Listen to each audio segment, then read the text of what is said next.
നാളേക്കകം US Iran സമാധാന കരാറിൽ അന്തിമ തീരുമാനത്തിലെത്തുമെന്നും തുടർന്ന് ഇലക്ട്രോണിക് സംവിധാനത്തിലൂടെ ഒപ്പിടുമെന്നും പാക് പ്രധാനമന്ത്രി ഷഹബാസ് ഷെരീഫ്. കരാർ നാളെ തന്നെ ഒപ്പിടുമെന്ന് US പ്രസിഡന്റ് ട്രംപ്. കരാർ ഒപ്പുവെച്ചാൽ ഉടൻ ഹോർമുസ് എല്ലാവർക്കുമായി തുറക്കുമെന്നും അത് നടന്നില്ലെങ്കിൽ മറ്റു വഴികൾ മുന്നിലുണ്ടെന്നും ട്രംപിന്റെ മുന്നറിയിപ്പ്. ഇറാന്റെ ആണവ അവശിഷ്ടം നശിപ്പിക്കുമെന്നും ട്രംപ്. നാളെ ഒപ്പിടാൻ സാധ്യതയില്ലെന്നും എന്നാൽ അടുത്ത ദിവസം തന്നെ അതുണ്ടാകുമെന്നും ഇറാൻ വിദേശകാര്യ മന്ത്രാലയ വക്താവ് ഇസ്മായിൽ ബഗായി. യുദ്ധാറുതിയും ഹോർമുസ് തുറക്കലും നാവിക ഉപരോധം പിൻവലിക്കലുമാണ് ഇടക്കാല ധാരണാപത്രത്തിലെ പ്രധാന വ്യവസ്ഥകളെന്ന റിപ്പോർട്ട്. ഏറ്റവും ശക്തമായ ധാരണാപത്രമാണ് ഇറാനുമായി രൂപപ്പെടുത്തിയതെന്ന് അമേരിക്ക. കൊല്ലപ്പെട്ട പരമോന്നത ആത്മീയ നേതാവ് ആയത്തുള്ള അലീം ഖാംനിയുടെ വിലാപയാത്രയും സംസ്കാരവും ജൂലൈ 4 മുതൽ 9 വരെ. MC നാസർ ചെയ്യുന്നുണ്ട് വിശദാംശങ്ങൾ നൽകാനായി. നാസർ, പശ്ചിമേഷ്യയിൽ സമാധാനം പുലരാൻ ഇനി മണിക്കൂറുകൾ കാത്തിരുന്നാൽ മതിയോ? എന്താണ് സൂചന?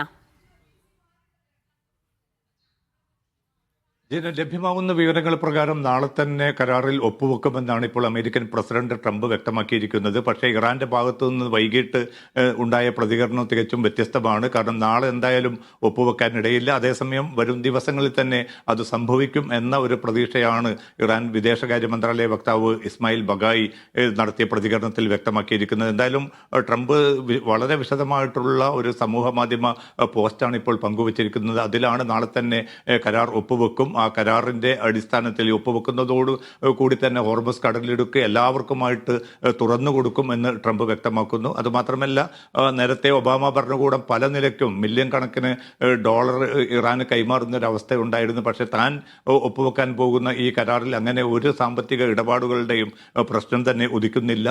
അതുമാത്രമല്ല, ഈ നാവിക ഉപരോധം പിൻവലിക്കുന്നത് സംബന്ധിച്ച് ഈ സമൂഹ മാധ്യമ പോസ്റ്റിൽ ട്രംപ് പ്രത്യേകമായിട്ട് ഒന്നും തന്നെ പറയുന്നില്ല.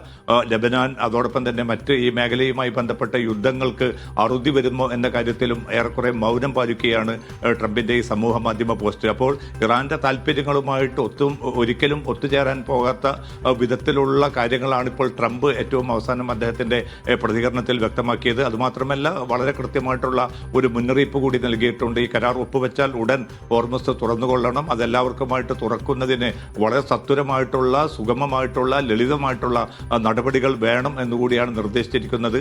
അത് നടക്കാതെ പോവുകയാണെങ്കിൽ മറ്റ് സാധ്യതകൾ തന്റെ മുമ്പിലുണ്ട്. അങ്ങനെ ഒരു സാധ്യത താൻ പ്രയോഗിക്കേണ്ടി വരില്ല എന്നാണ് താൻ കരുതുന്നത് എന്ന് കൂടി പറയുമ്പോൾ കാര്യങ്ങൾ വ്യക്തമാണ്. പക്ഷേ ഇറാന്റെ ഭാഗത്തുനിന്ന് ചർച്ചകൾ ഏറെക്കുറെ അന്തിമഘട്ടത്തിലാണെന്ന് ഇറാനും സമ്മതിക്കുന്നുണ്ട്. പക്ഷേ ഒരു ഒപ്പുവെക്കൽ, പ്രധാനമായിട്ടും പരമോന്നത ആത്മീയ നേതാവ് ആയത്തുള്ള മുജ്തബ ഖാംനവി ഇതിൽ ഒപ്പുവെക്കേണ്ടതുണ്ട്. അതോടൊപ്പം തന്നെയാണ് ഇറാന്റെ ദേശീയ സുരക്ഷാ സമിതി ഈ കരാറിന് ഒപ്പുവെക്കണം. എങ്കിൽ മാത്രമേ ആ കരാറിന് ഒരു നിയമപ്രാബല്യം ഇറാന്റെ ഘടന വെച്ച് ഉണ്ടാവുകയുള്ളൂ. അതുകൊണ്ട് തന്നെ അതൊക്കെയും നാളെ ഒരു ദിവസം കൊണ്ട് സംഭവിക്കും. സംഭവിച്ചാൽ ഒരു ഒപ്പുവെക്കലിലേക്ക് നീങ്ങും എന്നൊക്കെ എത്രമാത്രം പ്രായോഗികമായിട്ടുള്ള എളുപ്പമാണ് അക്കാര്യം എന്നത് സംബന്ധിച്ച ഒരു അവ്യക്തത നിലനിൽക്കുന്നുണ്ട് ഇറാൻ. അതുകൊണ്ടായിരിക്കണം നേരത്തെ തന്നെ മുൻകൂറായി പറഞ്ഞിരിക്കുന്നത് നാളെ എന്തായാലും സംഭവിക്കാൻ പോകുന്നില്ല, വരും ദിവസങ്ങളിൽ അത് നടക്കാനുള്ള സാധ്യതയുണ്ട് എന്ന് കൂടിയാണ് ഇറാൻ നേതൃത്വം അറിയിച്ചിരിക്കുന്നത്. പക്ഷേ ഇതിൽ അടുത്തെത്തി എന്ന് പറയുമ്പോഴും വീണ്ടും ട്രംപിന്റെ ഭാഗത്ത് നിന്ന് ഏതെങ്കിലും തരത്തിലുള്ള ഒരു ഭീഷണിയായി ഇതിനെ കണക്കാക്കാൻ കഴിയുമോ? അതുകൊണ്ടായിരിക്കുമോ നാളെ എന്തായാലും ഉപയോഗിക്കില്ല എന്നുള്ള ഒരു നിലപാടിൽ ഇറാൻ എത്തുന്നത്?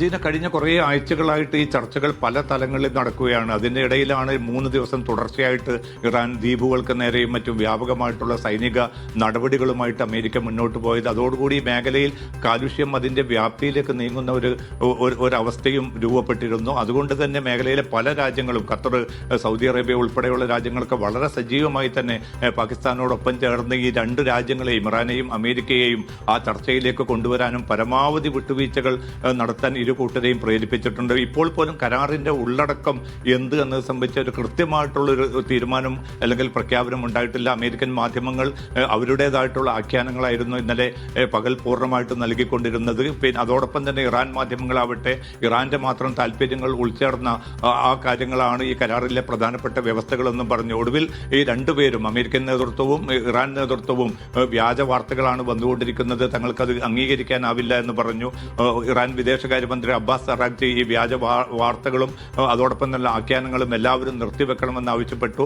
ആ പോസ്റ്റ് ട്രംപ് തന്നെയും അത് പങ്കുവെക്കുന്ന ഒരു അവസ്ഥ കൂടി ഉണ്ടായി. പക്ഷേ അനുകൂലമായിട്ട് തന്നെയാണ് കാര്യങ്ങൾ നീങ്ങുന്നതെന്ന് പാക് പ്രധാനമന്ത്രി ഷഹബാസ് ഷെരീഫ് ഇന്ന് വൈകിട്ട് നടത്തിയിരിക്കുന്ന പ്രതികരണത്തിൽ വ്യക്തമാക്കുന്നുണ്ട്. നാളെ തന്നെ കരാർ ഒപ്പുവെക്കും, എല്ലാം പൂർണ്ണമായി കഴിഞ്ഞു. പക്ഷേ ഇലക്ട്രോണിക് സംവിധാനത്തിലൂടെ ആയിരിക്കും ഈ കരാർ പിറക്കാൻ പോകുന്നത്. നേരത്തെ പറഞ്ഞിരുന്ന ജനീവയിലോ മറ്റോ ഒരു ചടങ്ങ് സംഘടിപ്പിച്ചുകൊണ്ട് അമേരിക്കയുടെ വൈസ് പ്രസിഡന്റ് JD വാൻസ് ആ ചടങ്ങിൽ പങ്കെടുക്കുമെന്നും അവിടെ വെച്ചായിരിക്കും ഈ കരാറിൽ ഒപ്പുവെക്കുമെന്ന് നേരത്തെ ട്രംപ് പറഞ്ഞിരുന്നു. പക്ഷേ അതിന് ഘടക വിരുദ്ധമായിട്ട് ഇപ്പോൾ സാങ്കേതികമായ സംവിധാനങ്ങളിലൂടെ ആയിരിക്കും ഈ ഇടക്കാല കരാർ ഒപ്പുവെക്കുക എന്ന കാര്യത്തിൽ ഏറെക്കുറെ ഉറപ്പായിട്ടുണ്ട്. പക്ഷേ ഈ 2 മാസമാണ് നമുക്ക് ലഭ്യമാവുന്ന റിപ്പോർട്ടുകൾ പ്രകാരം 2 മാസത്തേക്ക് പൂർണ്ണമായിട്ടുള്ള നിലവിലുള്ള വെടിനിർത്തൽ കരാറിന്റെ ദീർഘിപ്പിക്കുന്ന ഒരു അവസ്ഥയുണ്ടാവും.